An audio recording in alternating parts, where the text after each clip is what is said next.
Mbote Nabino, Balandinyon sur Bosolo na politique, qui met à la mabota Nabino, mais missa ya lingala l'église catholique et la batu belé ko lega missa français, les missa latin. Tous en 450 tribus. Koloba, ko sala émission lingala en tout cas ngamoko nazafira nango, essentiel ka koyeba koloba ngote. Esengeli te sango eleka na monoko bato nyonso baza koyoka poa moto na moto ayeba kokata tina ya mayeza koleka na kati na boka na ye. Non, ezali humiliation te.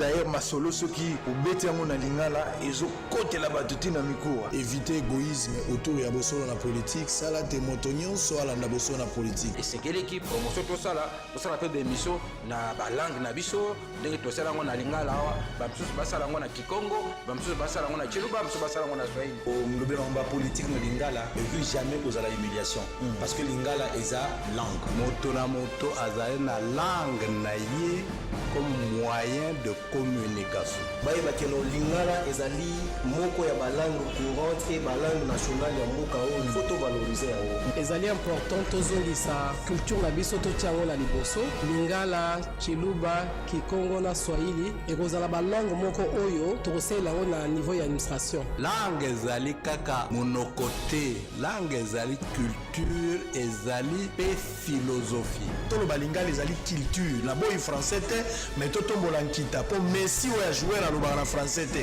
Moi na Sirage, tika broso ya rozala, tombola maboko place aux actes. Mama lewa tika, yo président tika loba ngai kolia tika mama oliana. Même na Porto place aux na Londres, en Allemagne, place aux na biso tombola maboko place aux na Belgique, Abidjan, Turquie, Chine, place aux tombola maboko. Soki papa za na ndako bino tout va na ndako TV botala kaka. So papa za te kota tata ko luto kota apenoko. Bosolo la politique na bitumba moka kolonga na kimia biso mibale. Merci. Mbote Nabino.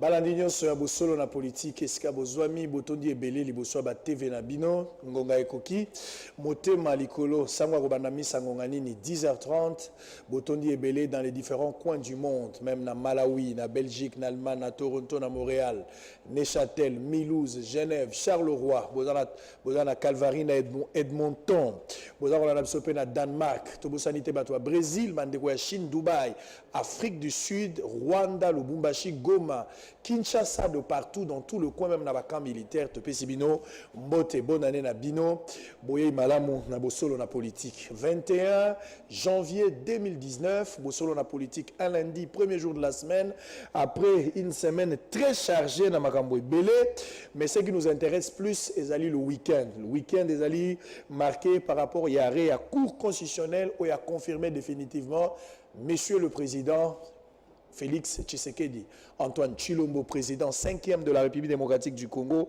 confirmé, plus de rumeurs, Makamba Rosela provisoire, la décision est bel et bien là.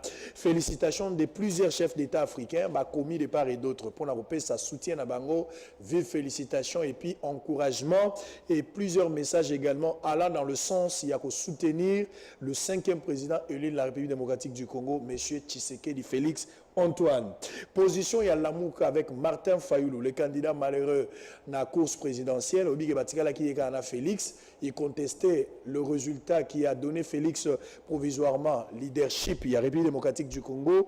Alors, a rejeté en bloc après avoir Koyoka, décision finale, il y a cour constitutionnelle. Martin Fayoulou qui doit se prononcer cet après-midi vers 13 ou 14 heures à Kopesa. Point de vue naïe, mais il a dit deux choses tout à l'heure, tout au long de cette émission.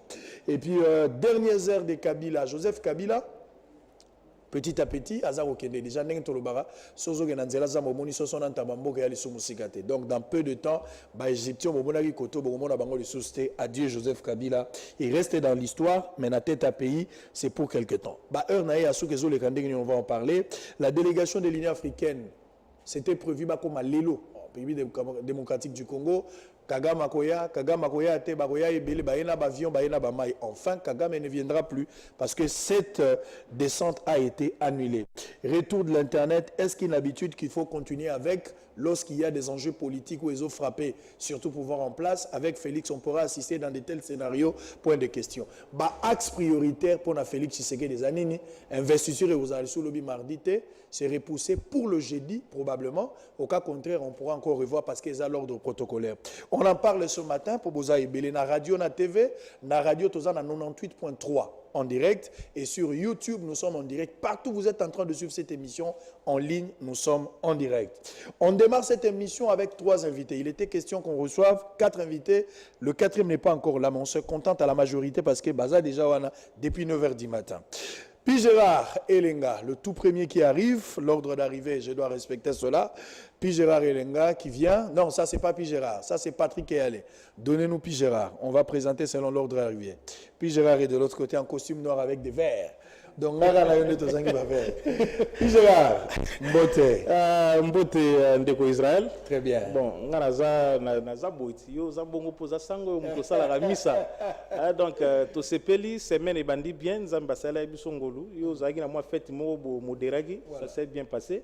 To ye potolo belamboka. Biso musala na biso ezala yango yo. Très bien. To sala ba analyse, to zali ba journaliste, to zape ba leader d'opinion. Très bien. O ya biso esengeli to sala yango. Yango na profiter na occasion à remercier les Congolais nyonso oyo bazana mutema ya kimia o balingi te Congo kende liboso nzambe apambola bango nzambe apambola pe izuba atiki mandefu et pourtant balobi que jeudi Rais Kabange akokata mandefu na ye yango ezokola bomona herbeta la ye des accusations directes à bout portant. Mbote pe lisusu na ndeko nanga et ya le Patrick. Merci. Merci beaucoup. Très bien. Alors Izuba, même ordre d'idée, c'est l'entrée de jeu. Mbote na ndeko. Merci pour l'invitation. Très bien. Il y a vendredi rataki. Il y a vendredi rataki. Napesi Pembote na ba fidèles téléspectateurs ya émission OEP Africa Télévision Mobimba. Ba bisika nyonso bazwami na moyo tangi ba pays moi mingi. Mais na lingi pe lisusu na pesa ba courage nanga na Puis Gérard Elenga aza journaliste monene wat baebi akendaki na ba élection. Mais ndenge zala makambo simbité atikali sportif andimi ba résultat wana je félicite également. Il n'est pas allé à la Cour constitutionnelle. Non, il ne partira pas. Voilà. On a félicité Pélissus sous journaliste au Bazui, notamment au Bandor Salapé promotion à Bango. Journaliste engagé surtout, tout ça y a Bango lutte Moko, Bazui Lelo, donc lutte et fouti. Mais il n'y a pas si mingi Ndekonanga, il y a au monde acteur politique. Mentalité n'a pas changé. Au monde, les journalistes accepté par résultat. Mais acteur politique a taillé kazuité, a kolingaka ka contesté. Au yebi ezara la présidentielle, même na ba provinciale, na ba législative nationale, na kutani na ndeko moko boazape acteur politique. Il écoute le bien à la cour constitutionnelle s'il faut corrompre, à corrompre car à les cas. Donc on dirait contestation et pas acteur politique et cotatina Aden. Donc il faut contester. Alors, même quand on n'a pas de preuves, on conteste tout d'abord. L'impunité. Malheureusement, pour ils n'auront pas l'occasion. Alors Patrick et les mêmes ordre d'idée, c'est l'entrée de jeu. Tobeta Lissola, politique na Lingala. Ça fait du bien. Maman Ndunda, moi c'est Assirage, Batutu Bayoka. Natondio Botondi, Papa Sango Mokonzi. Et Sengo, le Kambala Liboso na Etando et Africa TVP, émission Nene. Et singeli na bukela yo longoni apote émission elandami. Merci. Ga batungisi nga kotungisa. Na batu ozoloba tozomona yo bisike belé kasi na équipe munene komonisa mukoloni no komona sango te. Et sengola nga lelo komona sango kolia communion na bandeko Izuba na ndeko ya bonzenga ayebi kosolola na mboka Gérard. Tozali awa pona koloba bosolo. Très bien. Bosolo. Alors bozo comme ça puis Gérard en soi par rapport à Nangaï, je suis plus beau que lui. En réalité, je suis plus beau que lui. Et tu veux pas là, il n'y a pas de problème. Alors, je commence avec vous. La température d'abord. Avant qu'on prenne l'arrêt de la Cour constitutionnelle, on va prendre ça en image pour revenir. Mais d'abord, la température de la ville-province de Kinshasa et toute l'étendue de la République démocratique du Congo, ça se passe comment? Est-ce que le pays est calme? Est-ce qu'il y a de quoi? Il y a à boire et à manger? Est-ce qu'il y a une réflexion à faire? Mais d'une manière générale, à ce qui concerne la paix et le déroulement des activités, est-ce qu'on peut se dire que tout est sous contrôle ce matin? Israël, je remercie pour la question. Je voudrais tout d'abord dénoncer les médias occidentaux. Oyebi, tant que nous azalaka koloba c'est surtout maintenant qu'on comprendre les pensate mais ce qu'on comment comprendre moi makambo ebele ces médias ont joué un rôle dangereux. Ils avaient l'intention d'embraser le pays. Tenez, moi, Bangonga, tango ba proclamé provisoirement, moi, quoi, ba correspondait à France 24, na kombo ya Anthony Fouchard. Azalanga Goma, Yoka et Koloba. La situation est explosive. Ah! Na bengi, bandeko bazala ngambu ya mboka na biso na Équateur. Boni kuna bino, na ebike bo vota ki ndeko faulu mekasi posiliki te tozana kimia. Na bengi bandeko na yebi na ngambu kuna Kisangani. Papa, apa moi batumine mitano bayaki kosala moi nungu me toza kimia. Nengumba Kinshasa kimia. Kasi yende ko wana molobeli ya France 24 Anthony Fouchard. Yazoloba la situation est explosive. À ceux qui ont été, tant que coup alingaki apese yano, bobele ye. Alors bien en tout cas, ton monité n'enge quoi ko confirmer résultat oyo. Pour la élément tozan nango esengeli kaka cour soit à recompter, soit à annuler.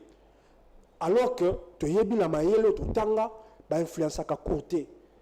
Dans quelle qualité yé molobeli wana ya France 24 azwaki ndingisa ya koloba na 3 probabilités ko azalaki nango oya ko confirmer ko ko sala ngote. Toujours sous bandeko yo basalaki enquête. Ya TV5, Bobele France 24, RFI, soko tali wana bango nyoso baza balobeli ya engumba ya France. L'élection qui est en Afrique. Il y a Sassou, na Gabon, il y a Kagame, il y a Libongo, il y a Biya, mais sous ce côté, on a l'élection, ils ont sous ce côté. Zimbabwe. Ba TV wana, ba tikala ko sala enquête. Nazo ndake sa Gabon. Gabon eza mo tout comme muke pesa et ko kala tala kesi soute. Kuna to yoka ki tilelo ndeko Jean-Ping. Alukaka soi-disant victoire na ye tilelo o ba yibaye. Imperium na ye. Poto yoka kinde kwa Libongo na ngambo mboko abotama o babengi otu wege ye kuna azwa ki 105%. Mais timo lelo TV5 a sala enquête à mukiete. Très bien. Ala kisabiso maloba ndenge nini ndeko Jean-Ping azoloba so que ça bo solo to lokuta. Si lelo to zo l'enquête et ça la mete. Ndeko saswawa ya bongo na constitution. Akela maponomi asalo baloba ka score à la Poutine. C'est-à-dire, à ça, au-delà. Bande quoi wana suit. Pas de réaction. C'est-à-dire quoi? Tant que vous avez résultat, na 3 heures, tout le monde, ministre de Bango, il y a affaires étrangères. Mais c'est Yves Le Drian. Na 7h30, à l'équipe, na CNews, et pas de Konabiso, El Kabash, qui ko contester les résultats. À Katina Pongia, dans quelle qualité? À Katina Pongi, 7h30. Biso moko pa na mboka non to lobité mais yé molobeli ya France wana asaka ko contester na munoko na ye Senko na seli litono wana na kozonga la bato a Senko na ko la pesi maloba na kozonga. Alors tokei toza bato ebele boza bolanda biso boche TV moko bato ebele TV za radio te ndeko izuba na même ordre d'idée Kinshasa lobbying et salami, batubele, bazo taxé, masolo et belé, intoxication de part et d'autre, ça fait très mal. Mais tant aux autres à la Makambo, aujourd'hui, est-ce qu'on peut confirmer qu'Kinshasa, la ville a repris le cours normal? Bon, il faut que le peuple congolais, Mobimba, partout, Bazali, Tozaïna Bango et Longo, na lutte aux biso ba journalistes engagés. Tout ça là qui na bango, ezaki kaka mission principale moko alternance démocratique. Alternance wana et ko sala malelo peuple azali sous na raison te ya ko telema. Déjà il faut oyeba avant to koma na publication ba résultat tango kaka peuple asisi ko voter à se rendre compte que ba leader mi balé à opposition bazali en tête de liste combat ici là qui déjà to koma ki siko ko zélande vérité des urnes et pas un nanga pe lelo to forcer ti à lobby vérité des urnes pour na peuple combat ici li sikoyo ezalaki na ba infiltré na kati ya peuple bamsusu tokanisaki ke tozalaki na bango elongo nzoka bazalaki na peuple te basalaki makambo na bango ndenge balingaki komemela mboka papa Israël na kopesa exemple moko ngai na accompagnaki ndeko Félix na campagne mais ce kotali traitement dégradant il y a image ya Félix Tshisekedi na ba médias internationaux. Est-ce que ça va instrumentalisé? Est-ce que ma déclaration, toutes les images au va ternir pour la Félix, elles ont été instrumentalisées par un individu ou un groupe d'individus? Tout était paramétré pour le chaos. Bazala qui n'a besoin d'élection. Bien que peuple interne, dynamique interne, oeza lelo, sepela qui va kende ko voter. Mais pour na bango, bazala qui n'a besoin d'élection. Bazala qui n'a besoin bitumba. Ce côté libyen, babanda qui kosa la campagne pour na kotumba machine à voter. Tango bae komona entrepôt et ziki, c'est alors que bae ko changer position. Mais malgré wana, peuple alobi loko la biso to lingi kaka Kabila kende to ko voter. Moni discours à Félix Zaki avec ou sans machine à voter. Très bien. Si ko ba infiltré wana o bazala ki ko stigmatise o bazala ki ko instrumentaliser ba moni ke mutu na bango batindaki pion na bango c'était Fayoulou ba moni ke pion na bango a raté ba élection. Qu'est-ce qu'il faut faire? Il faut maintenant embraser les pays. Or si ko bato o ba voter Fayoulou bazana kabosh baza na cerveau salaka batali banalise na bango ndenge basalaka po na relation que ndenge zawana campagne mobimba ya Fayoulou abandaki koloba na population na eloko moko Félix akozala premier ministre ya Shadari ndenge balobaki et na ba place mususu tokendaki ba supportaki bisote ba bambi biso même mabanga likolo kaka ya eloko wana ba rumeur siko lelo Moutango Fakaza, premier ministre Shadari, Yewana Komi, président de la République. Est-ce que va débaucher à président de la République? Sur autant de constitution, ma prérogative, attribue à pouvoir. Il y a président de la République, il débaucher. Très bien. Donc, donc, ils ont manipulé la presse internationale. Assumer la presse internationale. Et ils voulaient même acheter la dynamique interne. Heureusement, population antikali vigilante. Et Gérard, même ordre d'idée, presse internationale, lobby, s'ingérer, ternir, qualifier. Enfin, Kinshasa se réveille ce matin, Goma, Gungu, Bulungu, Nyoki, partout dans la République démocratique du Congo. Est-ce que la température elle est bonne? Parce que la toison la nation a photo à un certain moment avec des rumeurs, des informations de part et d'autre. Est-ce qu'on confirme que la République démocratique du Congo, tout a repris normalement? Ndeko Israël, merci pour la motuna. Na lingi koloba boye. Peut-être phrase yango ko kozala na français mais na ko traduire na lingala pour mingi minga eza lingala. Le combat pour la vie est une lutte permanente qu'on ne peut jamais abandonner. Ndenge tozali boye, tokoki kozala na bosomi na biso ka biso moko soki to lingi tozwa bosomi yango. Voilà l'occasion ya ko saluer peuple congolais. Occasion ya ko saluer mémoire ya ba grand congolais o ba leka na mboka oyo ba sopa makila na bango po biso to zala a na ba veste to lati po lelo ba Félix ba benga bango ba président de la République ba ndeko Eliezer ba zala ba député et bongo na bongo ezali mutoloko la Simo Kimbangu ezali mutoloko la Kimpavita Lumumba Mobutu Laurent Désiré Kabila Tshisekedi et puis Mamadou Ndala bazali ebele Rosimu Kendi voilà Thérèse Kapanga la bazali ebele autre ko tangate le peuple congolais à comprendre loko moko apesi leçon moko ya souveraineté na mokili mobimba.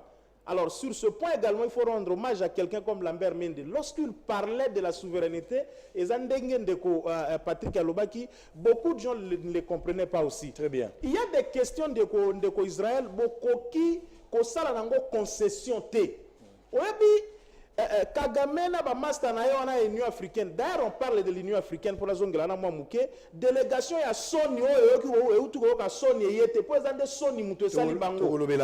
Exactement que Union africaine za ki copie ya Kagame na ba master na yo. Lokwa ba monique mot d'ordre ya marionnette na bango fayulu simbite ndio monique ba yete. Mais na lingina zonga pona kolobelo ko moko. Bande na biso aussi longtemps que tokoyeba ko la part des choses te. Toyeba ko distinguer ba appartenance politique, ba tendance FCC cache que la mouka tout ça par rapport à l'intérêt à Congo na lobaka. La cause nationale n'a pas de couleur. Tozala na problème pour na chiter. Il y a des questions, il faut que nous ensemble. Oh, ezala ki likamba souveraineté. Kagame na ba master na ba na leçon ko pesa biso te au cours constitutionnel na biso et sursoir. Soki cours me kaka osale loko wana na ebite soki lelo to benga ba congolais. Pour na répondre justement à la question, ezake Kinshasa to lamuki kimia. Congo pe bipai na bipai tozo ka kimia ezali. Mais toza ko dénoncer ngala zo dénoncer loko moko. Peut-être na ordre ya nini ya kanevane au PC za na suka pona total ba priorité biso to suggérer pas Félix. To li ko lobake ça va. Oui, c'est bon. Mais et là oyo to lingi to kenango oyo ya loko ya tribalisme lingi kota je vous dis ce qui to sali na yango attention te. Nous sommes en train d'aller tout droit vers une situation et cause à la mabe pour n'importe quoi. 17e riz. Couple moko ya baluba papa. Ba ye bazui essence, ba boaki essence bazui ba pelisi moto na ndako. Na mbanza c'est où là? Na kuna na mbanza lemba ba bomi de baluba.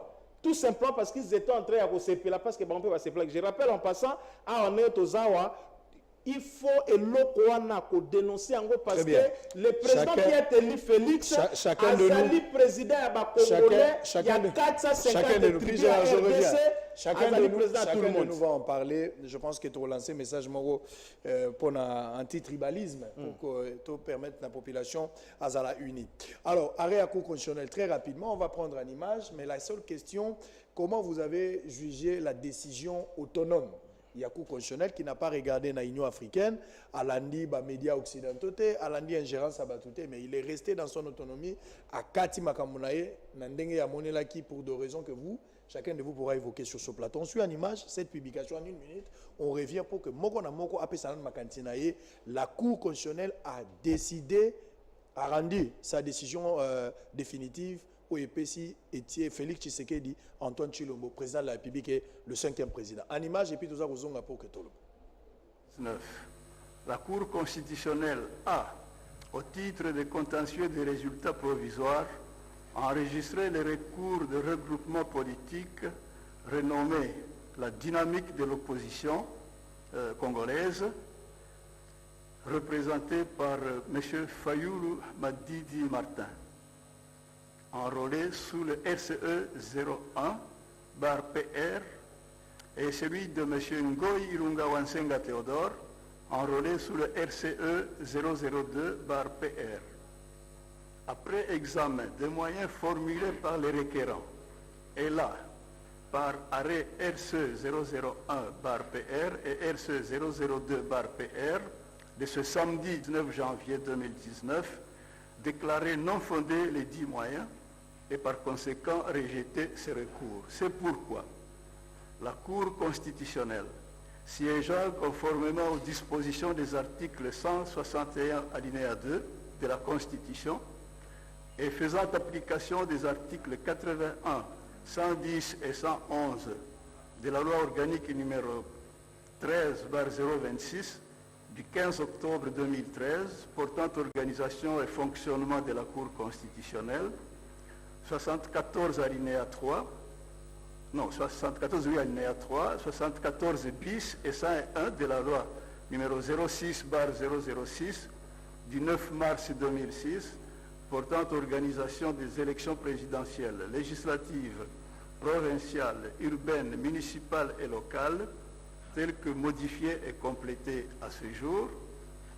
Le ministère public, entendu en son avis, proclame les résultats définitifs de l'élection présidentielle du 30 décembre 2018, ci-après. Nombre total de candidats. Bon, on revient. Tel que ça a été donné au-dessus. La Cour ne revient plus là-dessus parce qu'on reprend les nombres de voix obtenus. En conséquence, proclame élu à la majorité simple président de la République démocratique du Congo, M. Tshisekedi Tshilombo Félix.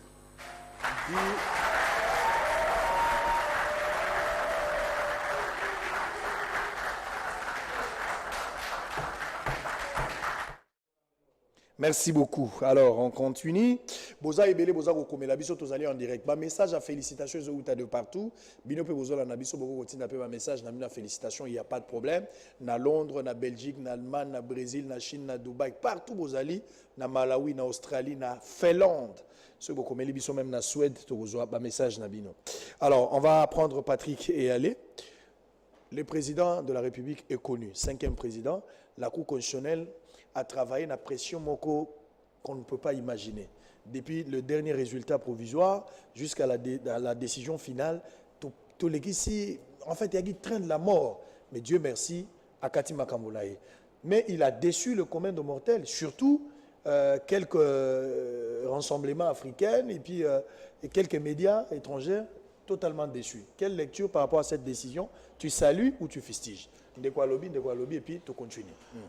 Nakobanda liboso ko dénoncer soso, c'est que moi j'appelle un néocolonialisme qui veut être opéré, mais à travers nos frères africains. Et c'est inadmissible qu'un groupe de chefs de l'État africain basse une cour constitutionnelle et sursoir à Rinango. Autolobby otokoloba na lolenge mususu décision na mais na mutu ya délégation wana ezalaki na chef de l'État Kagame, le président rwandais. Na kozongisa te makambo nyonso oyo Kagame aza nango vis-à-vis ya mboka na biso Congo. Mais na sima ya Kagame toluka toyeba nanya bata miwana. Kagame kala mingi tiawa auti kokutana na ndeko président ya mboka France, encore la France, M. Emmanuel Macron. Pendant que toyebi que Rwanda est comme mboka anglophone, to sotoki comment le président français Emmanuel Macron kosenga ete ndeko Louise Mushikiwabo ouazalaki ministre des Affaires étrangères ya Rwanda ye azwa leadership ya OIF, Organisation internationale francophone. Et si on a tout observateur averti, et si on a fongola misu, amona été libala moko ya bosoto ya salité, et zalaki ko salama, peso salama entre France na Rwanda. Et ce qui en a été, et ko salake yemoko Kagame akomaki président ya UA. Ok. Automatiquement, qu'est-ce qu'on observe? Position ya Rwanda, écoute, ni pe balani na position ya France. Ça veut dire la France, comme a boyi, ami bimisa, nenga bimisaka la Côte d'Ivoire. Tu es makambo. Sarkozy a sala la Côte d'Ivoire. Tango ba proclamer Gbagbo, yes Sarkozy comme azalaki na problème personnel na Gbagbo, a sali tous les moyens pour à côté sabitumba la mboka Côte d'Ivoire to yebi ndenge sukaki avec des milliers de morts. En fait, la déclaration à Kagame, ce n'était pas Kagame, c'était la France par le trichement.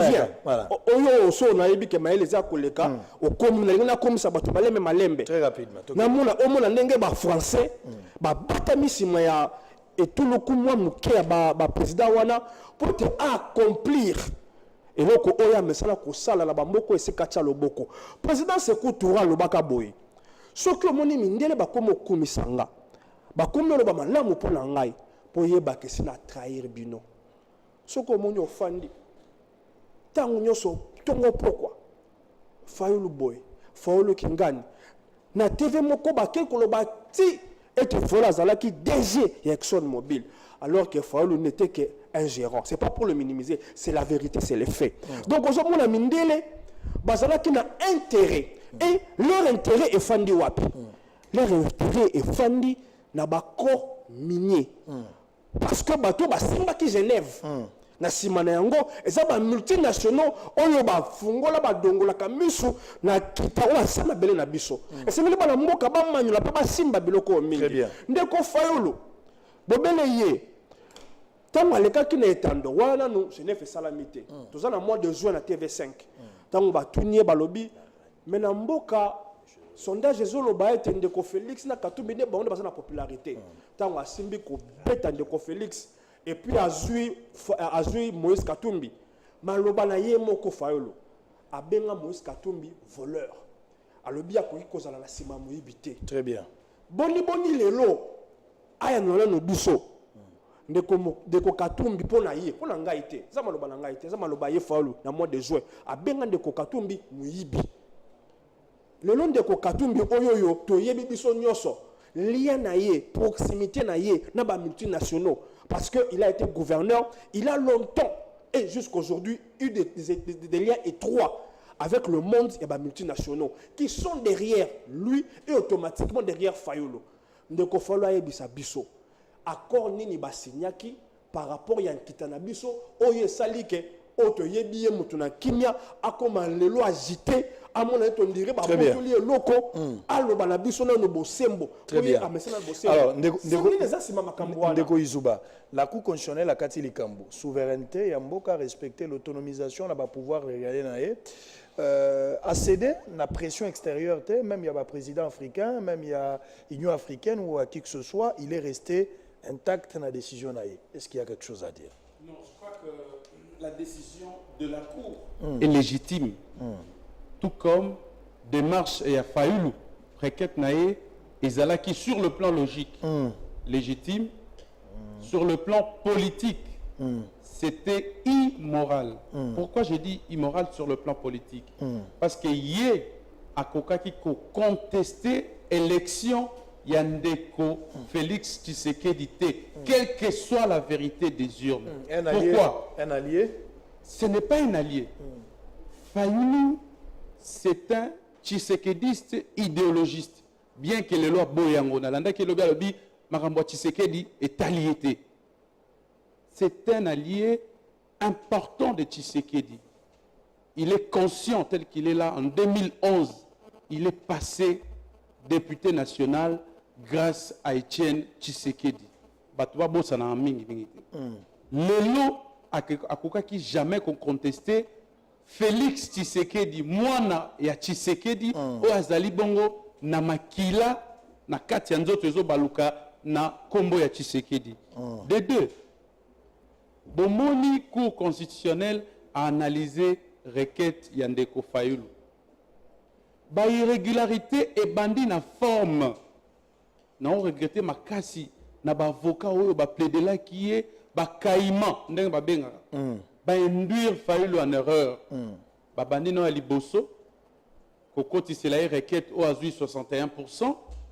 Yemoko Fayulu alobi te nazoki 61 te boko selinga makambo. Ngana zui 47 à côté ici deuxième requête. Mais curieusement, requête en bimi na numéro moko. Oyo bakota qui est pas kalele na oye moko tinda qui est kombe pechi à côté celaye.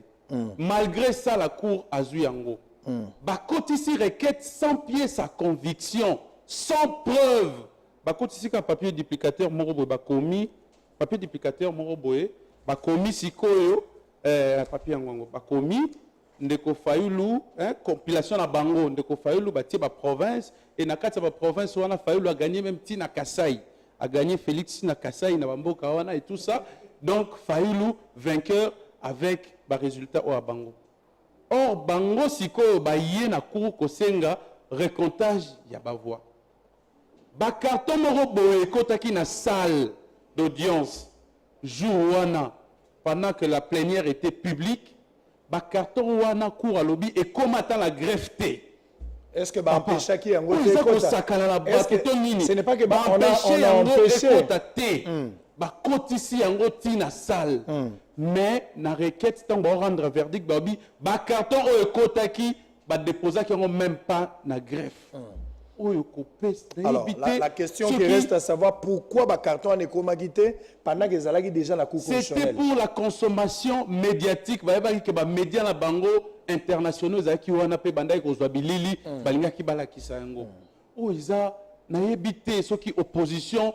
Biloko aboye bazui yango wapi ou bien ba bomba ki ba comportement wana kala ba ko bimisa yango et comme lokola histoire à Bible devant sagesse ya Salomon des dames bazo wele la mwana et na maman moko lobi komona mwana ba opanza boye eza pasi lokola tozo wele la e bozwaka mwana bo pesa mais soko tali attitude ya mwasi mususu wana senga ikaka ba kabola mwana ndenge moko na Fayulu akei akotisi requête alobi ba annuler kaka ba résultat wana nyonso donc eza bien bozu susko Union africaine na ba fide na bango nyonso ba vandi na poto ndeko expliquer yango très bien comment cheminement on est salami mariage contre nature il y a France le Rwanda.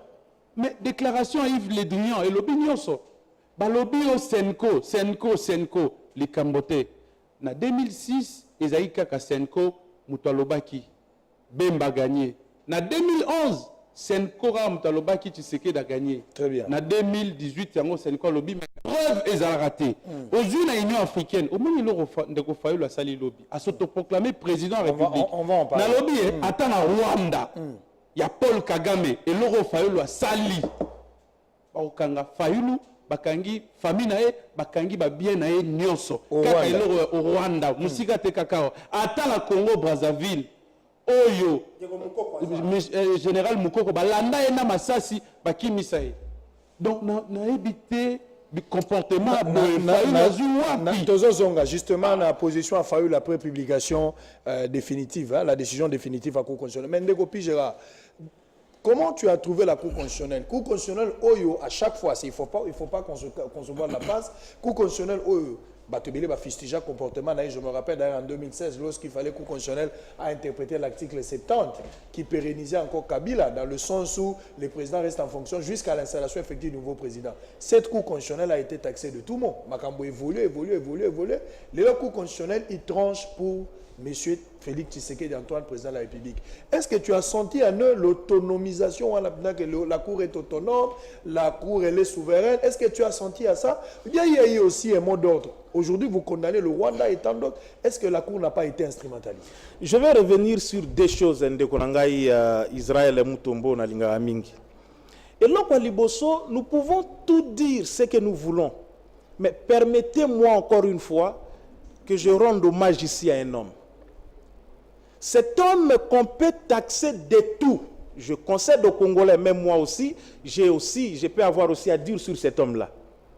Mais qui aujourd'hui, parce que j'étais en train de le dire sans le citer, c'est Joseph Kabila. Oyoke, Banda Mukolo Kabila, Andimaki Ketosa la belle élection à Mambo Nyonso. Et puis à partir de jeudi prochain, Nzamba Ope Sabiso Vi, Tozala la palais de la nation pour la prestation en serment. C'est là que la vraie histoire ya Kabila Bagobanda Komayango. Histoire ya Kabila est bien. Oto yeba que eza marambouté et ko banda komama à partir ya mukolo ya jeudi. Soki abanda ko mela verre ya makila lokola Mobutu ndenge nani oyo akufana ni sakombi alobaki tokoyeba yango banda vina ya vendredi tinde ko kende. Parce que ce monsieur vient de prouver à la face du monde qu'au-delà de tout, c'est quelqu'un qui aime le Congo. C'est la passion du Congo qui est en train de les hanter. Na lobby batozo la nanga nanda ku peuvent comprendre ou considérer cela de papa. Histoire de rappeler biso qu'est-ce que Kabila a fait pour ce pays. À côté à Mabe na ena nyoso tolobaka. Mais histoire et ko kome ko lobelo mo pona Kabila. Deuxième chose par rapport à M. Fayulu. J'ai compris que Izubaloba qui a été d'abord la décision. Non, la décision, c'est un raisonnement. J'ai développé un raisonnement. Temps, je te donne aussi l'occasion, tu peux en profiter. Les boycotts de Martin Fayulu a pris la publication. Justement, la démarche est légitime. Moutou a en vouloir na Fayulu, t'es pas qu'un des cours constitutionnels. Autant qu'Azalagi les épaules à Monaï que Zabongote, il a le droit de la cour constitutionnelle. Mais ce n'était pas une erreur d'aller dans un combat où le vainqueur est déjà connu. Non, mais le problème c'est justement le niveau de la démarche. nos hommes politiques parlent de la démocratie sans pour autant être démocrate bango moko. C'est une bande de dictateurs différents grands partis politiques au Yebi. PPRD, PALU, MLC, Boye, qu'on a dictature en réalité. Ils veulent nous faire voir ici que ils ont la démocratie, mais il n'y a pas la démocratie là-bas. Parce qu'ils ont la bilan au-delà du commun, au Taliboye, au Mikiti Sipondimi. Je reviens à l'article 64. Juste après publication, il y a confirmation, résultat définitif. Il faut saluer que le candidat numéro 20, Abimaz, a confirmé définitivement président de la République. Fayoulou a évoqué l'article 64 de la Constitution. Na droit c'est un article qui s'auto-complète. Et ça, le pasteur de Kinshasa, ce qui moi versé moko et arrangé azui yango atangi, mais il y a une philosophie où ils ont cadré une exégèse à tout un chapitre. Il faut tango du premier verset jusqu'au dernier pour comprendre la philosophie de la Guinée. Article yango ce qu'on permet Oui, mais c'est connu de tous. C'est connu de tous. Mais la ligne est important. Tout Congolais a le devoir de faire échec à tout individu, groupe d'individus qui prend le pouvoir par la force ou qui l'exerce en violation des dispositions de la présente constitution. Tout est tentative de renversement du régime constitutionnel. Mais quand De Kofaoul appelle les Congolais à se soulever un coup d'état constitutionnel, mais Félix est élu démocratiquement, mon Dieu. Félix a eu le pouvoir par la force, c'était. Et pire encore, et ça, au-delà de tout ce qu'on peut dire de Kabila qui a administré, c'est-à-dire, qui de nous ici, qui pensait que Chadar m'a présidenté? Très bien. Tout le Barapenza, qui croyait que non, au-delà du miracle, Chadar a peut-être une exception pour contribuer à la campagne avec Chadar a zoité. Mais au-delà de ça, le pouvoir et outil na majorité et y a une opposition. Je crois quand même que le bon sens, ce sont les gens qui nous ont quittés. Il faut mécanisme pour guider les politiciens pour comprendre. Donc je suis en train de dire que au-delà de tout, Félix Azali démocratiquement élu. Aujourd'hui, Victoire Azali, il y a 6 millions de Congolais. Oh, bah, vota qui Fayoulou. Victoire Azali, il y a 7 millions de Congolais. Oh, bah, vota qui Félix. Je reviens. Victoire Azali, il y a 6 millions et quelques électeurs. Oh, bah, vota qui bien que Nanga a bonne qui dans l'Assemblée nationale. Je suis le seul peut-être qui n'a pas cru. Je suis le seul qui n'a pas cru que Chadar allait gagner les élections. Parce que même Bibembe dans le cimetière, tant dans Solo, dans Barossi, je me suis rendu compte qu'Ata Bibembe va voter. Ça, j'avais dit ça. J'avais dit ça. Je citais en disant que ce qui court constitutionnel na biso, et Kagagondi m'a aventure à Kagame. Parce que, comme par hasard, Kagame, Nagozongra Mamboya la lobité, a se retrouvé président de l'Union africaine, on sait qui est Kagame. Sonye Sali Bango, le lundi, biso yotoza, Bakoya, Tepe, Bakoya, Lisoutepe, Kagame, a invité l'investiture à Fati, Akoya, Pété, ça je le parie. Pour dire que décision à court, on va revenir pour terminer avec les axes prioritaires. C'est une question de la souveraineté, il fallait courir ça, bravo au juge constitutionnel. Mais avant de aller, avant de faire dernier point, ça fait très mal. Hein? Martin Fayoulou, opposant qui rejette en bloc victoire et opposition. C'est une victoire de l'opposition. Mais l'Union africaine, il y a Kagame ne viendra plus. Ce qui est grave. Ce qui est grave, c'est que Tshisekedi Alamu qui lelo a regretté un héritage au Abanda il compter. Et j'espère et je pense parmi les héritages au Tshisekedi Abanda il compter. Moi nanae mo wazaki prioritaire te. Atiaki nanu ba allié na liboso. Atiaki batlo ko Fayoulou wana ils entraient chez Tshisekedi sans demander l'audience. Baza bana o Tshisekedi a adopté. Si vous avez un tel comportement, vous avez une haine tribale. Papa, vous avez dirigé beaucoup de primature, vous avez humilié, tu sais que vous avez raté l'élection en 2011, tout le monde a été. Pourquoi Kaka est comme Boye Nangonga Oyo? Non, il faut que Fayoulou, Asala, ce qu'on appelle Azala, plus sportif et plus courageux. Avoir le fair play. Il n'est pas encore trop tard pour mieux faire les choses. Atika balien wana batu wana bakomemaye na nzela ya mabe. Nzela wana eza ko refléter ba attente légitime ya population T. Na sengi na ndeko Fayoulou a abandonné. Atika a okende musika pour rien. Et puis Kagame atika pe ko s'ingérer na makambo ya RDC. Biso toyebi implication personnelle ya Kagame na ba massacre ya ba Congolais. Yé moko ndenge aza se rendre compte que pouvoir oyé eza pouvoir ya kosala nango te, base militaire ekozala installée na partie est, gouvernement ekovanda kuna ti pe ekose rétablir désordre oyo azoseka ba Congolais nde bazokufa ekozongela ye moko kuna na Très bien. Alors 10 minutes avant de terminer parce que toi la dernier point toza kozonga. Alors ndeko Patrick Yale. Ça fait très mal Martin Fayoulou, ce qui est normal, les gens ont droit à légitime, va publier, toujours mécontent. Martin Fayoulou qui a cru dans la Cour constitutionnelle, Yemoko autrefois avait qualifié de tout mot, mais cette fois-là, il a cru quand même qu'il y a quelque chose. Sportivement, lui, il a reconnu la victoire, il a laissé, il va soutenir Félix dans sa vision. Mais Martin Fayoulou a s'autoproclamé, mais en dépit de cela, il appelle toute la communauté internationale de ne pas reconnaître Félix Tshisekedi comme président, et il appelle également le peuple Babi Manabalabala, Basala Dion Swarosa, la pona Félix Aza président. Qu'est-ce que tu en penses? Ndeko Israël. Batu bache biso na kati ya bulu yeketo nungu yo eza ba mumpe. Tata langa alubaranga likamboyo, ce n'est pas parce que tu vois un monsieur en robe blanche que tu dois penser qu'il est blanc comme neige. Pour la koloba boy bokanisa te lokola bomoni batu balati nzambala pembe nde maboko na mitema na bango eza pembe.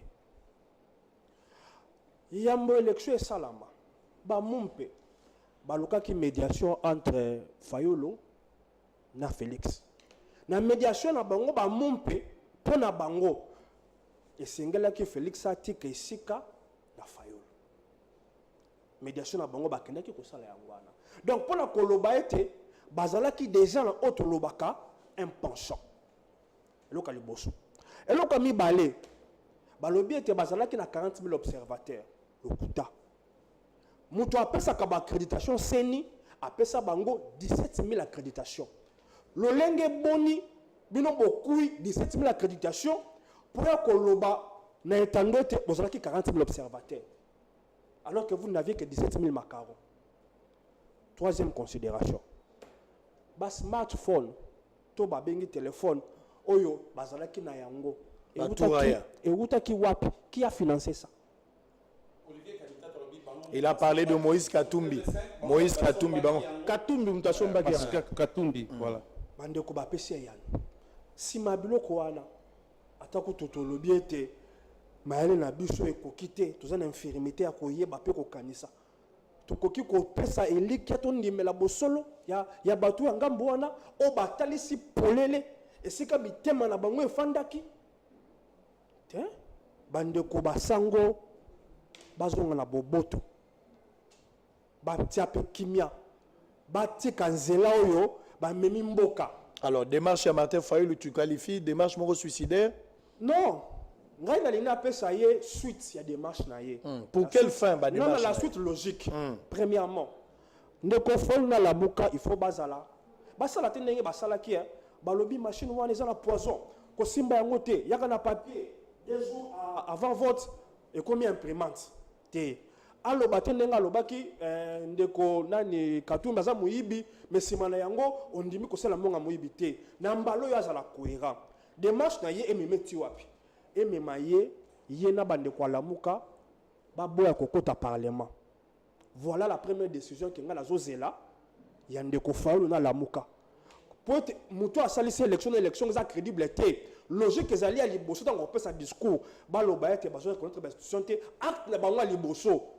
Bango nyoso ba bimana kati ya parlement ko banda yemoko na bato so balandi nde wana na kondima crédibilité na ye et là on a so na discours na ya très bien.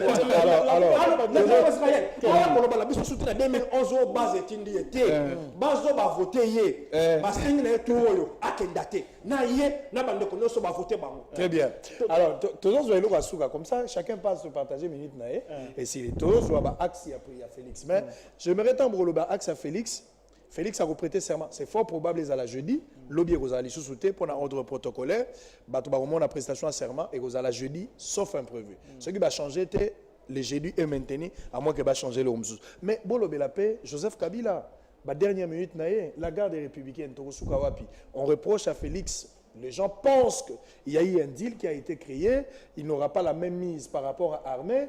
Kabila qui a plus de 10 000 hommes au bazar de service à la garde républicaine. Le policier, il doit normalement avoir 12 policiers à disposition comme président sortant. Il ne peut pas avoir plus que ça. Alors, lorsqu'il a encore la garde, il va réintégrer l'armée suite à aux Alanines. Essaye un peu de prendre tout là, et puis axe prioritaire. Je m'organise. 3-3-3 et puis je m'organise dans mon temps. La zone de Senko et puis on ramasser la question. D'abord, par rapport à Senko, il y a des catholiques. Tous défendra toujours Senko par rapport à notre mission sociale de l'église. Neutralité église na lobagazali, neutralité passive, c'est une neutralité active. Place mabe ezali, mabe wani fois lobapé place malamu ezali, malamu wani fois loba. Mais to monique Senko pété, Senko qui est inasibel ndeko shola comme ko lekisa moi muke. On dirait que nous retenons parce que tout ce que moi je suis en train quand même de me poser la question. Nani Cholet cardinal ni évêque à Kinshasa, archevêque à Kinshasa. Ambongo. Voilà.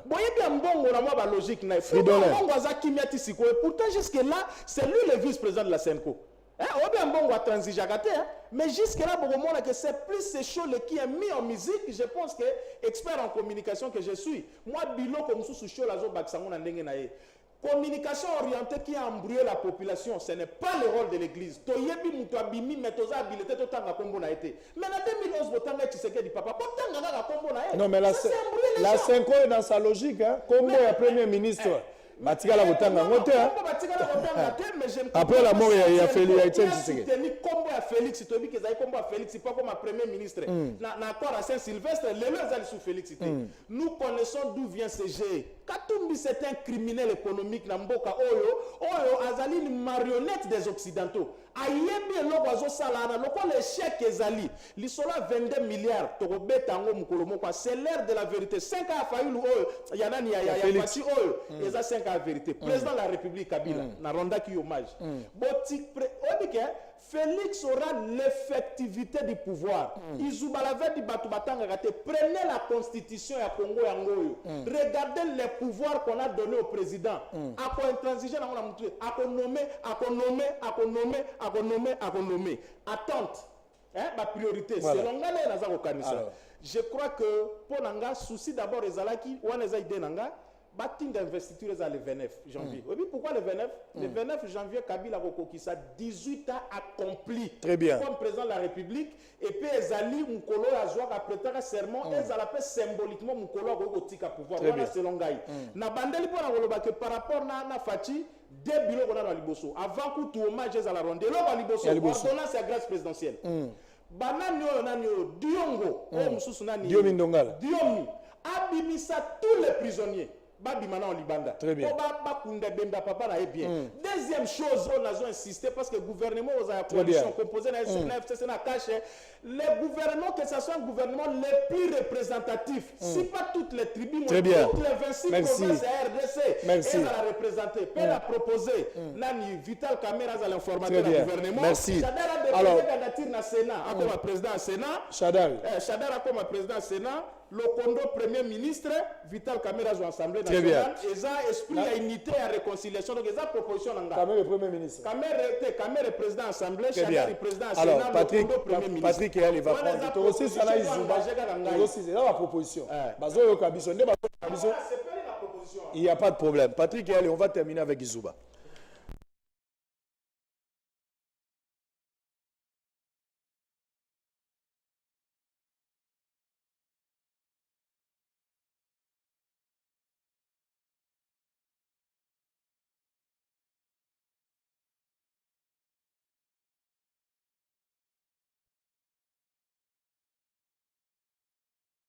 Ezapo bilanaye la torté.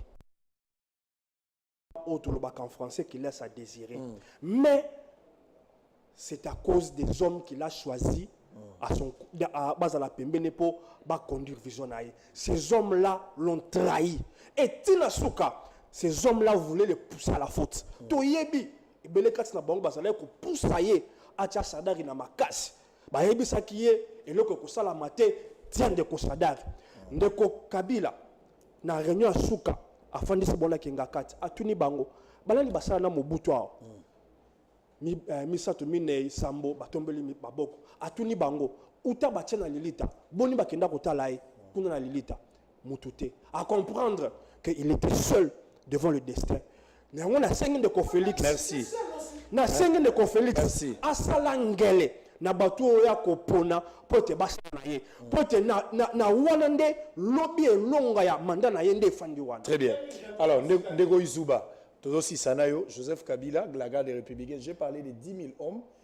Suite na bango logique, est-ce que va intégrer l'armée? Mais Bazala qui garde républicain. Ils ont été avec le président. Il n'y a pas de problème. Ils ont prêté d'intention pour la Joseph Kabila et pour la Tshisekedi Félix. D'abord, pour la garde républicaine, il n'y a pas de problème. Je crois que c'est Félix qui en décidera, même de leur sort, sur Barozonga. Na ba unité na bango kala ou bien ba reformer à Batouasika ou ba sala raso candidat commis candidat garde républicaine on appelle garde républicaine mon conseil batali que vinaeuse en danger ou en insécurité ba tribu oyo na lingi kolongola moi rumeur des informations en cas de la population oh non, Kabila Lobi reçoit le ministère, la majorité confiscation et le ministère égalien. C'est quel raisonnement? Le président de la République et le commandant suprême des forces armées, des constitutions et lobby. C'est lui qui nomme et qui révoque. Signature nyonso eza maboko na ye. Ce qui peut totalement sous la priorité pour la Fachi. Mais alors qu'il y a la campagne na ye, il ne va plus se dédire. D'abord, l'Est de la République démocratique du Congo est comme ventre mou. Oyo bizaleli nini Rwanda a koyiba minéré to bi place kendaka mais avant yiba il faut boma. Très bien. Et on a sous bon côté.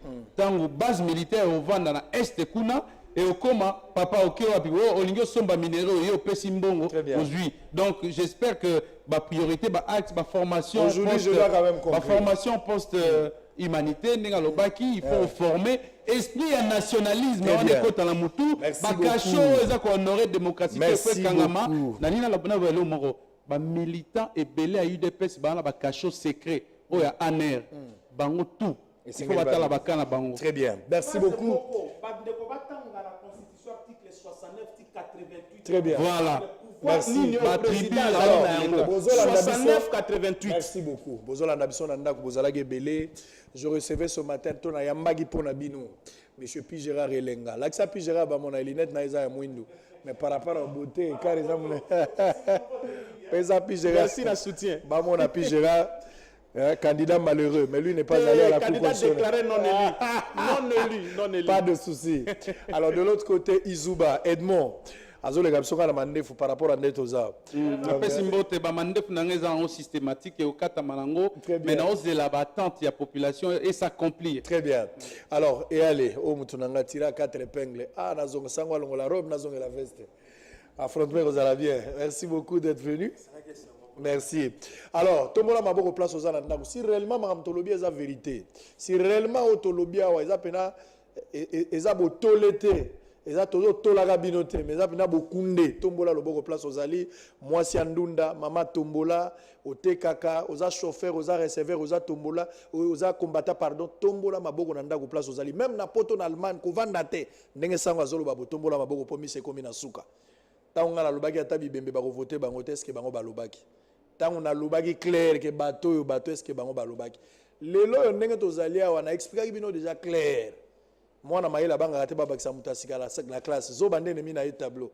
Je suis récréation. Les journalistes, Félix, quand on a combattu, quand on a parlé, quand on a fait, quand on a crié, où étaient tous ces gens ici? Mais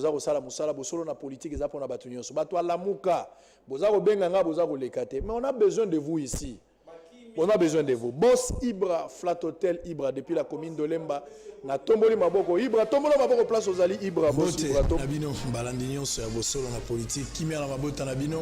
Mais Missa Yalinga, l'église catholique, ils ont la batu belé, les Missa français, les Missa latin. Tous en 450 tribus. Koloba, quand c'est l'émission Yalinga, en tout cas, Namoro, Nazafir Nango, l'essentiel, c'est que et Sengele te sango, ele kana monoko, batonso waza koyoka poa, motona motoyeba, ukata tina ya maïsa. koleka na kati na mboka na ye. Non, ezali humiliation te. D'ailleurs masolo soki obeti yango na lingala ezokotela bato tina mikuwa. Éviter égoïsme autour ya bosolo na politique, sala te moto nyonso alanda bosolo na politique. esengeli équipe promotion tosala mpe démission na balangue na biso ndenge tosala yango na lingala awa bamisusu basala yango na kikongo bamisusu basala yango na chiluba bamisusu basala yango na swahili. Mlobe na politique no lingala et puis jamais kozala humiliation parce que lingala eza langue. Moto na moto azali na langue na ye comme moyen de communication. bayebake no lingala ezali moko ya balangue courante et balangue nationale ya mboka oyo il faut tovalorize yango. ezali important tozongisa culture na biso totia yango na liboso. lingala chiluba kikongo na swahili ekozala balangue moko oyo tokosalela yango na niveau ya administration. Langue ezali kaka monoko te, langue ezali culture, ezali pe philosophie. toloba lingala ezali culture na boyi français te mais totombola nkita mpo messi oyo ajouer alobaka na français te. mwana sirage tika broso alozala tombola maboko place ozali mamalewa tika yo président tika bandaki kolia tika mama kolia na même na poto place ozali na londres na allemagne place ozolanda biso tombola maboko place ozali na belgique abidjan turquie chine place ozala biso tombola maboko soki papa aza na ndako bino tokova na ndako teve bokotala kaka so papa aza te kotala tata kolu tokotala mpe noko bosolo na politike na bitumba moko akolonga na kimia biso mibale.